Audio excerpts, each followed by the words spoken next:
nota en la plataforma, entonces probablemente no sean los temas continuados que vamos a avanzar, que van a dar, pero los más importantes, en realidad todos son importantes, pero vamos a tratar de un poco acortar qué temas ustedes van a dar. Ya dieron 3 temas, entonces para la próxima, yo pienso que para el miércoles podrían dar otitis y ya no han dado otitis, ¿no es cierto? Otitis y laringitis. Y después para el día viernes podríamos programar los siguientes temas de manera que ustedes tienen que dar más o menos 10 exámenes para llegar a los 10 puntos que son acumulativos. Entonces no hay necesidad de que me pregunten cuánto tengo. Entonces ya ahí ustedes irán sumando en cada examen cuánto sacan porque es sobre 1. La máquina no puede puntuar más inferior a esa nota. Entonces nosotros por eso la hemos hecho así para que ustedes puedan comprender cuánto de notas van a ir acumulando. ¿Alguna pregunta hasta ahí, jóvenes? Entonces, todas aquellas personas que no han subido nada de competencias del tema que les corresponde, entonces va a ser un problema porque no van a tener nota, porque se les ha dado dos momentos de tiempos para que ustedes tengan la oportunidad de poder elevar a la plataforma. Y les dije, tienen toda esta semana para arreglar, porque todos me han enviado excelentes trabajos, pero no lo concerniente a la tarea que se les ha asignado. Por ejemplo, el que me ha mandado definición ha escrito todo, pero menos lo que tenía que mandarme, definición. Entonces, con mi cuaderno, entonces con la doctora Vilca vamos a ir sacando y vamos a ver y vamos a ir diciendo quiénes han hecho y quiénes no han hecho. Ya. Ahora vamos a continuar, vamos a hablar otro tema que también es importante, pero que más bien es un recuerdo de lo que ustedes han avanzado en otra asignatura y que lo van a hacer, tal vez más a detalle, tal vez más completito, en otras palabras, las infecciones urinarias. Las infecciones urinarias, que son patologías frecuentes en el periodo pediátrico, pero que no denota gravedad como en el adulto y que no se puede identificar así fácilmente en el adulto. En el adulto ustedes pueden, por ejemplo, identificar fácilmente, pueden ustedes identificar en el adulto las infecciones urinarias, ustedes pueden identificar. ¿Por qué? Porque en el adulto estas infecciones tienen sus síntomas capitales o signos bien importantes, como por ejemplo el adulto tiene dolor, tiene disuria, tiene poliaquiuria, tiene poliuria y síntomas que son que él nos va a poder decir. Pero en el periodo pediátrico estos síntomas no son frecuentes. O sea, excepcionalmente podemos observar en el niño todos estos síntomas, más aún cuando ese niño no nos puede dar referencias de los síntomas que está presentando y que pueden ser atribuidos a infecciones urinarias. No es fácilmente identificable. Pero sí, el pediatra al transcurrir el tiempo ha podido identificar debido a que, o sea, una de las causas, de los síntomas que el niño tiene y que nos hace pensar que pueda ser infección urinaria, cuando no hay un foco aparente visible, quiere decir que no hay un síntoma exclusivo, pero sí tiene todos los días que es frecuente, que es la fiebre. La fiebre que persiste, pero que no se acompaña de otros síntomas, como por ejemplo tos, como por ejemplo diarrea, como por ejemplo dolor abdominal probablemente, y solo viene como fiebre aislada, entonces podemos pensar que es una infección urinaria. O también podemos pensar que puede ser una infección urinaria ante las sospechas que un niño no aumenta en su crecimiento pondoestatural. Quiere decir que se detiene la talla y se detiene el peso. Entonces, la mamá nos dice, come, se alimenta adecuadamente, se nutre adecuadamente, pero vemos que sigue igual.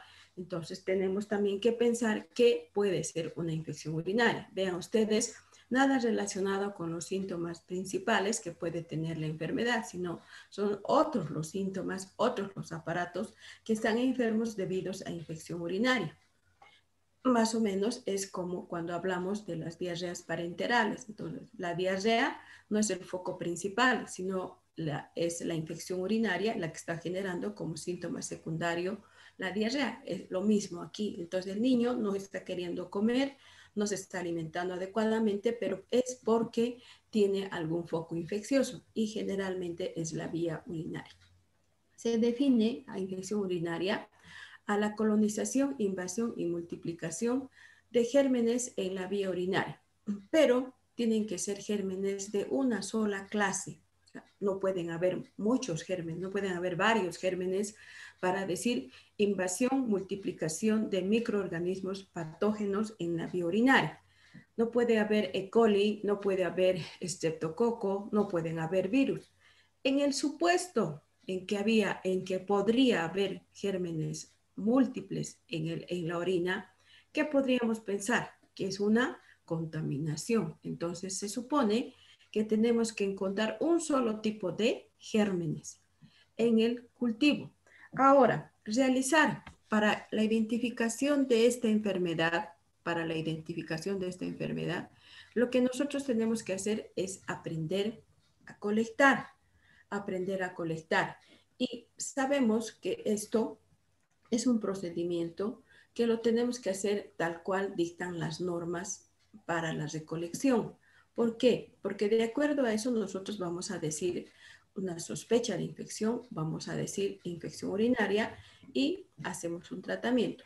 Actualmente los pediatras nos recomiendan solamente un examen general de orina, en el que probablemente podemos encontrar la infección urinaria, pero siempre desde hace mucho tiempo ya se va pidiendo examen general de orina con cultivo más antibiograma.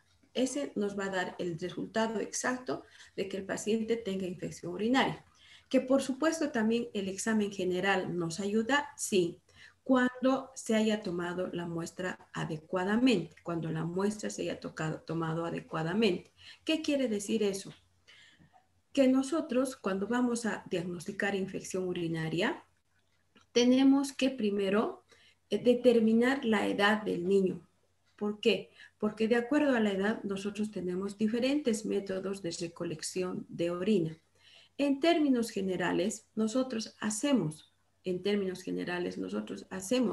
o iniciamos tratamiento cuando el cultivo nos haya dado un recuento de colonias por ml de orina mayor a 10,000 colonias por ml de orina. Entonces, recuerden que iniciamos tratamiento para infección urinaria cuando hayamos encontrado más de 10,000 colonias. O sea, no es necesario encontrar 100,000, no es necesario, porque normalmente, ¿cuántas bacterias deben haber en el examen general de orina?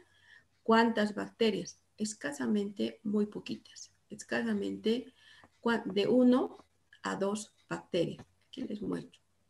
Deben haber escasamente, las bacterias no deben sobrepasar de unas 5 o 6. Y la presencia de bacterias hace que se altere el sedimento en el paciente. Uno, que va a haber presencia de leucocitos, que estos van a exceder los 12 por campo, de 10 a 12 es lo normal, que va a exceder a más de 12 por campo microscópico. Va a haber presencia de eritrocitos, es decir, va a haber una hematuria de primer grado. Puede haber una hematuria de primer grado, dice que es lo fisiológico encontrar. ¿Cuánto es hematuria de primer grado? Hematuria de primer grado es cuando encontramos 5 eritrocitos por campo microscópico. Puede haber una hematuria de segundo grado, cuando encontremos de 5 a 10. Y hematuria de segundo grado de 10 a 15. Hematuria de tercer grado de 15 a 30. Y hematuria de cuarto grado cuando encontremos campo lleno. Entonces podemos encontrar.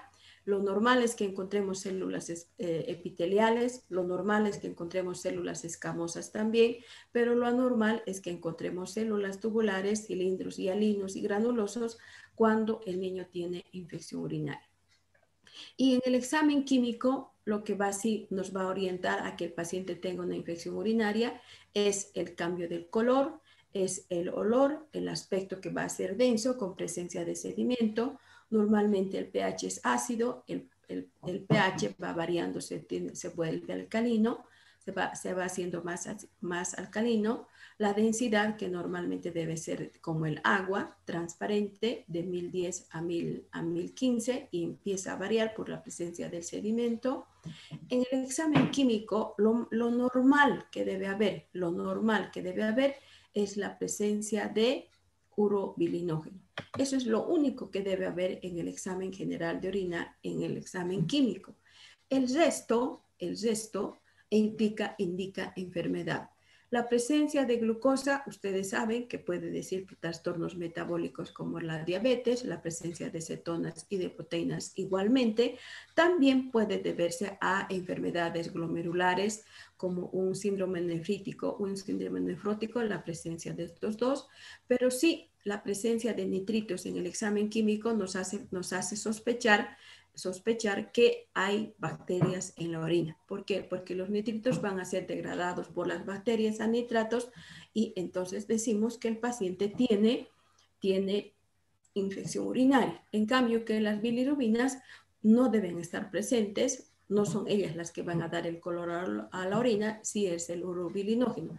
La presencia de bilirubinas indica enfermedad hepática o enfermedades obstructivas que el niño, de acuerdo a la edad, puede tener. Entonces, estamos entendiendo que el examen general de orina es muy importante tomar en el periodo pediátrico, y es gracias a este que nosotros vamos a poder identificar cuál es la infección urinaria que tiene.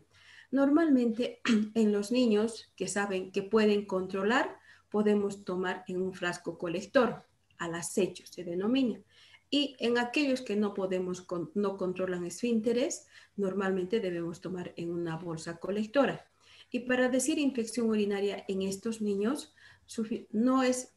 normalmente debemos encontrar 100.000 unidades formadoras de colonia por cada ml de orina. Entonces, así vamos a decir que tiene infección urinaria. Entonces, ¿por qué? Porque no son métodos muy asépticos. Recuerden que tenemos que hacer la limpieza prolija, a veces limpiar con yodopovidona, pero en estos métodos no podemos, ¿no es cierto? Entonces hay que hacer la limpieza, y diremos que hay infección urinaria cuando hayan más de 100.000 unidades formadoras de colonia por cada ml de orina.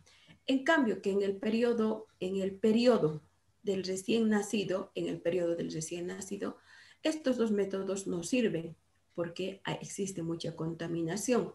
En estos niños podemos hacer la punción suprapúbica o podemos realizar el cateterismo vesical. Pero como ustedes están viendo, tenemos que hacer con todas las normas de asepsia y antisepsia de la región, porque si no lo realizamos así, vamos a introducir gérmenes hacia la vía urinaria. Entonces, a veces no tomamos esa precaución y nosotros somos los que vamos a generar la infección urinaria. Por punción suprapúbica y por cateterismo vesical son los métodos más aceptables que tomamos en los recién nacidos y en los niños pequeños, en los lactantes menores. Cuando realizamos la punción suprapúbica, decimos infección urinaria cuando encontremos, aunque sea una colonia, una unidad formadora de colonia por cada ml de orina. O sea, no necesitamos harto, porque es un método ideal como para poder obtener la orina. En cambio, por cateterismo vesical, probablemente no hacemos una asepsia adecuada de la región perigenital. Entonces, aquí debemos encontrar desde 10.000 hasta 50.000 unidades formadoras de colonia por cada ml de orina. Entonces, ya tenemos las pautas de cuántos gérmenes debemos encontrar al acecho y en bolsa colectora. Entonces, en estos dos debemos encontrar 100.000.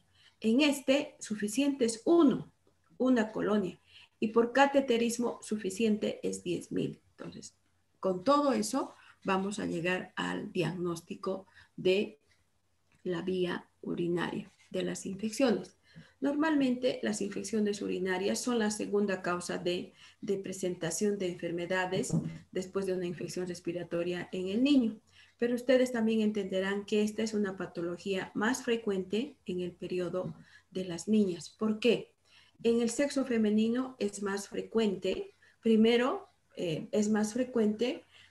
por su misma condición de sexo femenino, porque su vía urinaria, su uretra, en realidad la uretra es más corta y está más hacia afuera. Entonces eso ocasiona que la niña tenga tendencia a tener mayor incidencia de infección urinaria.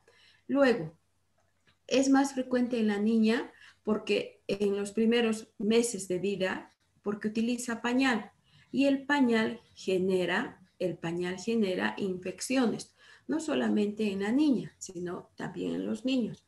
Pero por las condiciones anatómicas de los genitales, la niña tiene mayor predisposición tiene predisposición a las infecciones urinarias. ¿Por qué? ¿Por qué es más frecuente en los primeros años de vida? Porque utiliza pañal.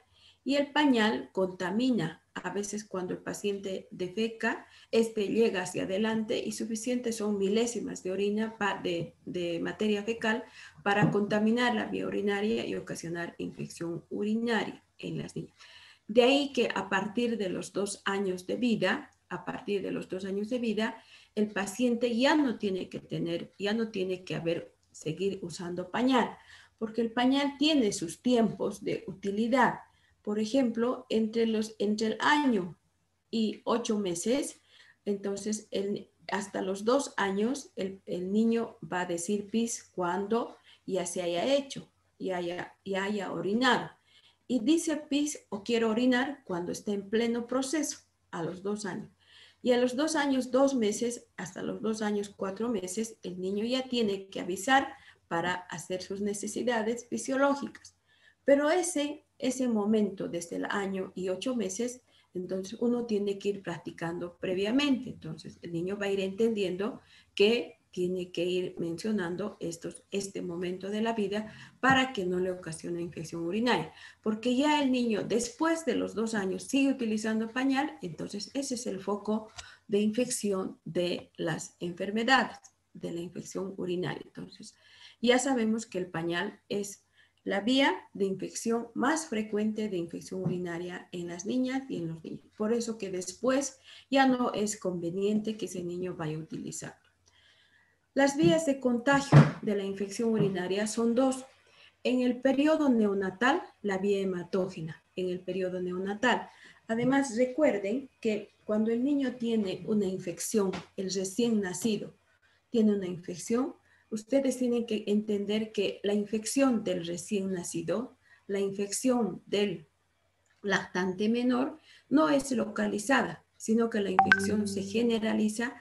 ¿Y por qué se generaliza? Porque es la vía hematógena, la vía de transmisión de la enfermedad. Después del periodo del lactante menor y del recién nacido, esta es la vía más común de infección urinaria hasta el momento actual, la vía ascendente. ¿Por qué? Porque no hemos realizado una antisepsia adecuada de la región urogenital. ¿Por dónde va a ingresar? Decimos vía ascendente, a través de la uretra, por la orina que va a estar contaminada o porque el niño tiene malos hábitos para hacer la diuresis.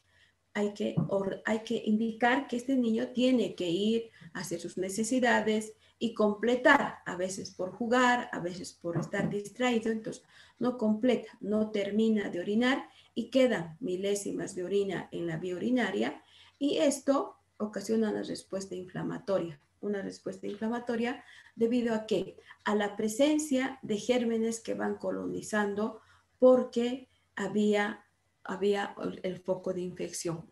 Y los gérmenes ocasionan la infección urinaria debido a que ¿cuál es el germen más habitual? La E. coli. Entonces, esta E. coli tiene fimbrias, tiene lipopolisacáridos, tiene hemolicinas que se van a adherir al urotelio del riñón y ocasiona, a partir de ahí viene la infección urinaria, donde no solamente la infección se localiza en en la vejiga, sino también sigue ascendiendo hacia los uréteres y propiamente al riñón. Como dijimos, la E. coli es el germen más frecuente de infección urinaria y que este germen a veces es fruto de otra patología. ¿De qué?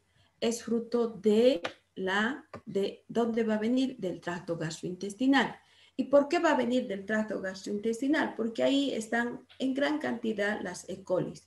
Y un factor predisponente para que haya infección urinaria, un factor predisponente es la constipación que pueda presentar la niña o el niño. Entonces, todos aquellos niños que tienen algún grado de constipación, entonces son propensos a tener infección urinaria. ¿Por qué creen? Porque la materia fecal que normalmente debe ser evacuada en forma diaria, esta se queda en el intestino. Y entonces, como tiene materia fecal en el intestino, por alguna forma se va deshidratando y se va impactando en el intestino. Al impactarse, entonces se va deshidratando esa materia fecal y empieza a trasudar, empieza a salir su líquido. Y este líquido no solamente se limita al intestino, sino también sale del intestino y como sudor cae hacia dónde? Hacia la vejiga. Y ahí cae también las bacterias. Entonces se ocasionando una infección urinaria. 75% de las infecciones urinarias van a venir del tracto gastrointestinal, precisamente por ese mecanismo que acabo de mencionarles. Y el otro 90% surge de infecciones no complicadas, de otro tipo de infecciones que ya vamos a ir viendo. Entonces, el primer agente es la E. coli y los otros gérmenes que van a representar el 25% son todos estos. Por lo tanto, nuestro tratamiento tiene que ir dirigido, nuestro tratamiento en el periodo pediátrico, la gran mayoría gran negativos. Pero por si acaso, tenemos que ayudarnos con un antibiótico también para gérmenes gram positivos, porque estamos entendiendo que de acuerdo al momento de vida de ese niño, también pueden haber gérmenes gram positivos que van a colonizar la vía urinaria y que estos gérmenes gram positivos requieren un tratamiento más enérgico.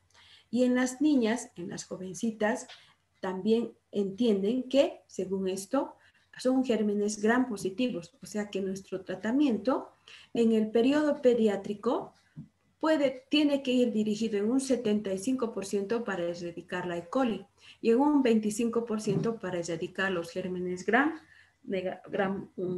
el resto de los otros gérmenes gram negativos y gram positivos que puedan ser.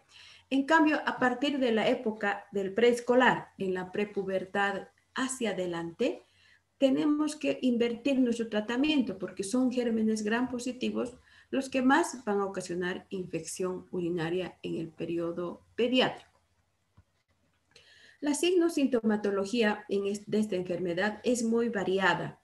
En los niños hay síntomas, cualquiera que ustedes puedan imaginarse, cualquiera, como por ejemplo, no va a crecer, se detiene el peso, vomita, tiene diarreas, no quiere comer, tiene ictericia, tiene hipotermia, tiene fiebre, tiene convulsiones. Ustedes le ponen, por ejemplo, aquí se detiene la talla, entonces también será válido, porque son síntomas inespecíficos que requiere hacer un cateterismo vesical o una punción suprapúbica para poder llegar al diagnóstico. Entonces, no son síntomas nada orientadores sobre lo que es una infección urinaria. En el periodo de los lactantes, si ustedes se fijan, tampoco, nada nos orienta. Sí, la mamá va a ser la que nos va a orientar en cuanto a qué, a la calidad de la orina. Entonces, la orina en el periodo de lactante menor y de lactante mayor tiene un olor característico que es amoniacal. Entonces, ella ya va sintiendo todos los días, o sea, ya se familiariza con el olor, pero llega un momento en que el olor va a variar, o sea, el olor y a su vez el color. Entonces, es la mamá la que nos dice, en el pañal la orina está más intensa, tiene un olor que generalmente es a sangre o generalmente es un olor fétido y a veces presencia de una orina colúrica por la presencia de los hematíes. En cambio que en el periodo del preescolar y los niños mayores ya podemos encontrar los signos que hemos encontrado en el adulto. Signos de urgencia miccional, como por ejemplo va a haber disuria, dolor al orinar, va a haber polaquiuria, urgencia miccional, niño que quiere ir a orinar cada momento quiere, o sea, vive en el baño, puede haber enuresis y los síntomas que son propios de cambio de color, de cambio de aspecto de la orina. Puede haber astenia, puede haber anorexia, puede haber diarrea en el paciente. ¿Por qué? Porque es un agente etiológico que no solo se va a abocar a enfermar la vía urinaria, sino también puede ocasionar enfermedades en otros aparatos, como va a ser el aparato digestivo, produciendo diarrea, el niño que tiene infección urinaria. Entonces, como ven, los síntomas en los niños grandes recién podemos observar lo que tradicionalmente hemos aprendido, esa tríada sintomática, pero que antes difícil. A veces, cuando el niño ya se orienta, menciona dónde le duele, pero después es una nebulosa para poder llegar al diagnóstico. Las infecciones urinarias en el periodo pediátrico se clasifican en asintomáticas. La gran mayoría de las veces, cuando no hay síntomas visibles de compromiso renal, sino es una disminución del crecimiento pondoestatural que tiene el niño. Sintomática, cuando tienen síntomas de urgencia miccional. Pueden ir acompañados de fiebre y no. Entonces, la sintomática, en donde vamos a pedir un examen de rutina, en todos ya tenemos que pedir, y una sintomática febril. Y puede a su vez dividirse en no complicada, cuando va a haber una pielonefritis, una invasión de vías urinarias más ascendente, y complicada cuando a su vez de tener síntomas de urgencia miccional, tiene fiebre y tiene vómitos y tiene diarrea. Entonces, lo frecuente es encontrar en el periodo pediátrico una ITU sintomática en el periodo del preescolar hacia adelante. Una ITU sintomática acompañada de fiebre, acompañada de vómitos y acompañada de diarrea. Entonces, con todo eso, ya podemos nosotros identificar qué va a tener el niño. Entonces, la primera pauta para el diagnóstico es el realizar el examen general de orina, pero con cultivo y antibiograma. Ya hemos visto cómo tenemos que recolectar, cómo vamos a recolectar, y después de haber recolectado podemos ayudarnos, después que hemos hecho el examen general de orina con cultivo y antibiograma, tenemos que confirmar si recidiva esta enfermedad con otro tipo de estudios. ¿Cuándo vamos a realizar este otro tipo de estudios? Ante un primer episodio de infección urinaria, lo suficiente será el examen general de orina con cultivo y antibiograma.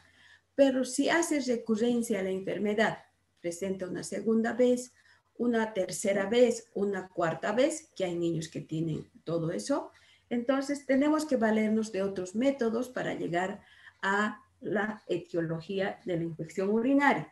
Y para eso utilizamos los métodos directos y los métodos indirectos. Los métodos directos, cuando haya mayores problemas o mayor frecuencia, mayor incidencia de infección urinaria. Vamos a pedir una biopsia renal, podemos hacer una cateterización uretral y vesical, pero lo hará el personal especializado. O métodos indirectos, cuando queremos nosotros como médicos generales o especialistas identificar por qué otra vez con infección urinaria. Entonces, para ayudar en realidad al especialista, y el especialista sea el que diga, bueno, esta niña requiere este estudio porque parece que es algún problema más de tipo anatómico o de tipo más o congénito. Entonces, dentro de los métodos indirectos que nosotros podemos utilizar, echar mano a esto, es la urografía intravenosa. ¿Para qué utilizamos urografía intravenosa? para ver el grado de dilatación uretral que tiene el paciente y además la pérdida del contorno renal y aumento del riñón. Para eso hacemos una orografía y en base a la pérdida o la dilatación que puede encontrar, diremos dónde está el problema. ¿Y para qué pedimos ecografía? Para detectar el grado de engrosamiento renal que tiene debido a la ectasia de algún líquido que pueda haber en todo el sistema pielocalicial. También un método indirecto es el examen general de orina y la gammagrafía isotópica con tecnesio 9, que lo hará también el especialista, lo hará el urólogo pediatra o lo hará el urólogo de adultos. Entonces, dependiendo de lo que nosotros encontremos, vamos a decir que es una infección urinaria, primero de etiología infecciosa. Pero saben ustedes que estos métodos invasivos que utilizamos en el periodo pediátrico para detectar infección urinaria no tenemos que hacer en vigencia de infección urinaria, en vigencia de enfermedad, sino que tendremos que primero haber resuelto la infección para luego recién hacer el diagnóstico por cualquiera de estos métodos, porque si nosotros hacemos en vigencia de enfermedad, seguro que vamos a complicar gravemente la enfermedad y que va a ser difícil de realizar el tratamiento en un corto tiempo. Entonces, tenemos que tener cuidado cuando vamos a realizar el diagnóstico por métodos invasivos. ¿Y cuándo nos vamos a apoyar en estos métodos invasivos? Cuando haya recidiva de la enfermedad, cuando haya fracaso del tratamiento, o sea, iniciamos tratamiento, pero vemos que no hay resolución dentro de la semana, sigue igual, sigue con los síntomas de urgencia miccional, sigue con fiebre, sigue con otros síntomas que no son inherentes al aparato urinario, a la vía urinaria. Entonces, son problemas que tenemos que ir cuidando en el paciente pediátrico. Porque si no hacemos ese tratamiento adecuado, este paciente va a ir haciendo infección urinaria y a la larga puede ser un portador ¿de qué?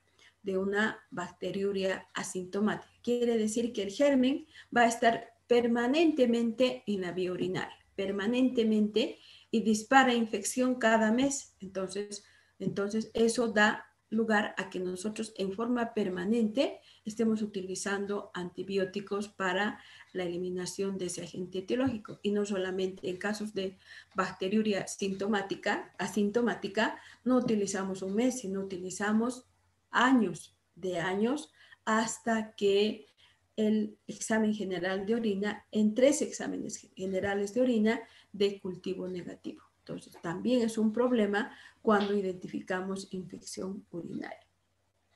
El tratamiento está dirigido a erradicar la infección, a prevenir la bacteriuria que podemos encontrar asintomática y que en el paciente va a ocasionar una orina con intenso olor, con intenso color, y va a ocasionar poliuria. Entonces, no tenemos que llegar a este extremo que es la bacteriuria asintomática.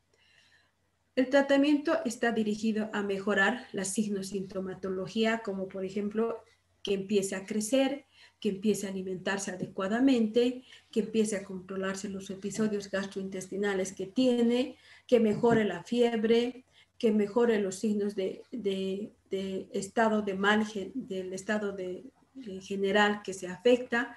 Entonces, con eso decimos mejora del resultado clínico.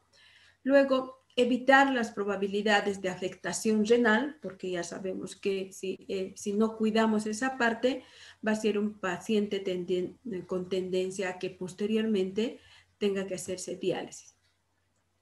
El erradicar a la bacteria, ¿qué vamos a reducir? Vamos a reducir el riesgo de insuficiencia renal y el riesgo de cicatrizaciones en el sistema renal. Entonces, todo esto va a prevenir el tratamiento. El tratamiento en sí,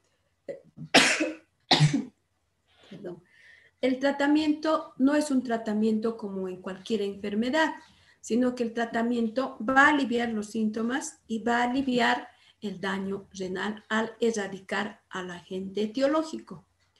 Y el tratamiento se hace en dos partes. Vamos a hacer una parte para erradicar al agente etiológico durante 10 días. Y luego tratamiento profiláctico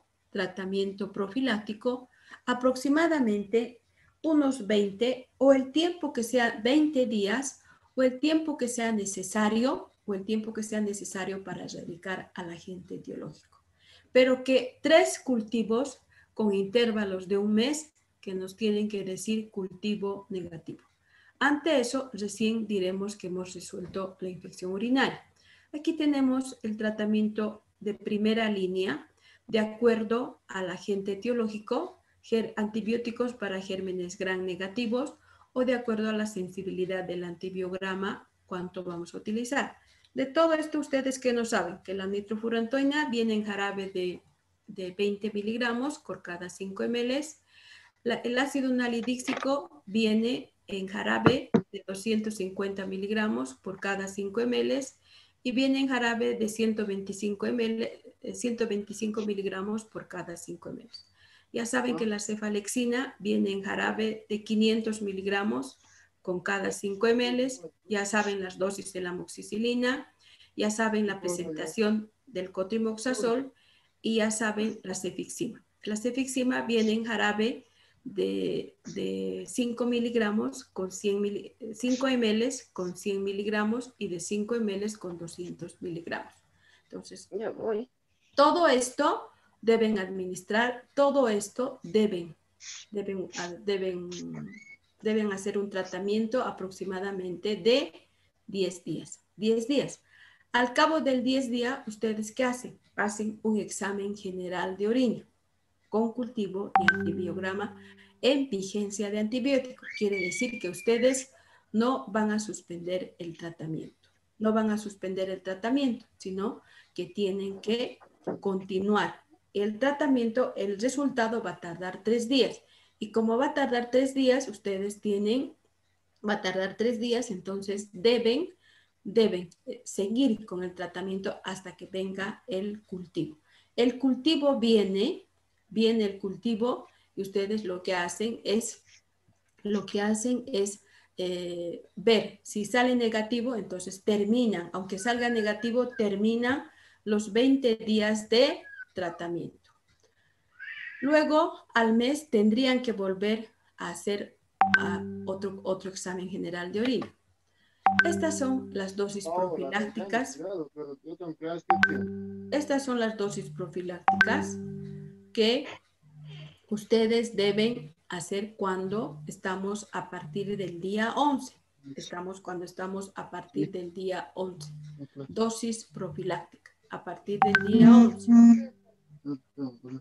Y luego vamos, si el paciente tiene, a ver, jóvenes, digan a su compañero que apague su audio o que vaya a dormir a otro lugarcito.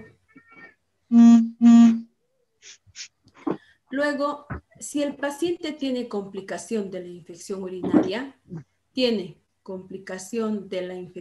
urinaria, quiere decir, tiene diarrea, tiene vómitos, tiene algún grado de deshidratación por la presencia de esto, entonces recurrimos a la vía parenteral. Pero cuando recurramos a la vía parenteral, tendrá que estar el paciente hospitalizado. Y aquí están las dosis. Aquí están las dosis de lo que podamos hacer en el tratamiento. ¿Cuándo vamos a hospitalizar al paciente? Cuando sean recién nacidos, cuando tengan una edad menor a 2 meses, cuando sea una ITU febril complicada, cuando haya sospecha de infección aparte más de toda la vía urinaria, cuando tenga vómitos, cuando fracase el tratamiento, cuando hayamos encontrado alguna malformación en la vía urinaria, cuando haya deshidratación aguda, cuando haya riesgo social. Quiere decir que la mamá dice que va a hacer el tratamiento, pero al final termina no haciendo nada. O por condiciones sociales, socioeconómicas no puede, entonces tenemos que hacer tratamiento. Entonces, con esto habríamos terminado lo que es infección urinaria. Infección urinaria. ¿Alguna pregunta, jóvenes?